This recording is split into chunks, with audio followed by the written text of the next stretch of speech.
આપણે આપણી જાતને પૂછીએ કે આપણા જીવનની અંદર અહમનું મૂલ્ય વધારે છે કે શાસનનું મૂલ્ય, સંઘનું મૂલ્ય વધારે? કવિએ બહુ મજાની વાત કરી છે. પછી ત્યાંથી કાફલો મંજિલ પર પહોંચે, મૂલ્ય મંજિલથી વધુ જ્યાં કાફલાનું છે. જે કાફલો જવા નીકળ્યો છે, કેવું છે, મંજિલે પહોંચવું છે. બધાને આ રીતે જવાબ આપે છે, અમારે મંજિલ મંજિલ મંજિલ મંજિલ. ઝેરી મચ્છરના ડંખથી મહાત્મા કાળધર્મ પામ્યા છે, નદીમાં ડૂબીને મહાત્મા કાળધર્મ પામ્યા છે, પર્વત પરથી પડીને મહાત્મા કાળધર્મ પામ્યા છે.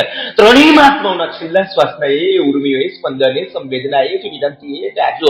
ગુરુદેવ મારી યાદ ચિંતા નહીં કરતા, ગુરુદેવ વિજયનગર જજો, ગુરુદેવજીની શાસનનો ત્યાં જઈ જયકાર કરજો. આપણી જીવન જરૂરિયાતની વસ્તુઓનું લિસ્ટ બનાવી હું તમને પૂછું કે તમે સવારમાં ઉઠ્યા, તમને જે વસ્તુ જોઈએ છે, તમને લાઈટ જોઈએ છે, પંખો જોઈએ છે, એસી જોઈએ છે, મોબાઈલ જોઈએ છે, તમને ટૂથપેસ્ટ જોઈએ, તમને દંતમંજન જોઈએ છે, તમને નૌકારસી જોઈએ છે, તમને એની અંદર ચા જોઈએ છે, ચા પછી ગળી જોઈએ છે, તમને જે પણ જોઈએ છે, શાસન શ્વાસ બને, શાસન વિશ્વાસ બને, શાસન સર્વસ્વ બને, શાસન જીવન બને, શાસન એકમાત્ર પહેલી ને છેલ્લી આપણી જરૂરિયાત હોય ને શાસન સિવાય બીજું બધું જ ગૌણ હોય, તો આપણે શાસનના સભ્ય છે ને તો આ કાફલો મંજિલે પહોંચવા. એક સવાલ આપણને પૂછવા જેવો છે, આપણે શાસનની આરાધના કરી રહ્યા છીએ કે આપણે મજાક કરી રહ્યા? મમ્મીને રસોઈ બનાવી હતી તો બનાવી દીધી, છોકરાને કપડા વગેરે તૈયાર કરવાતા તો કરી દીધા, 2 દિવસ કર્યા, 2 દિવસ રજા પડી, વળી 1 દિવસ કર્યું, વળી 4 દિવસ રજા પડી, વળી મમ્મીનો કઈ પત્તો નથી, ક્યાં કેવી રીતે જમવું કશી ખબર પડતી નથી બાળકને. આ બાળકની પરવરિશ ના કહેવાય, અને બાળકનો ઉછેર ના કહેવાય, અને બાળકની દેખરેખ ના કહેવાય, અને માતૃત્વ પણ ના કહેવાય, અને મજાક કહેવાય. દીકરું મારું છે, શરીર મારું છે, ઘર મારું છે, ધંધો મારો છે, પરિવાર મારો છે,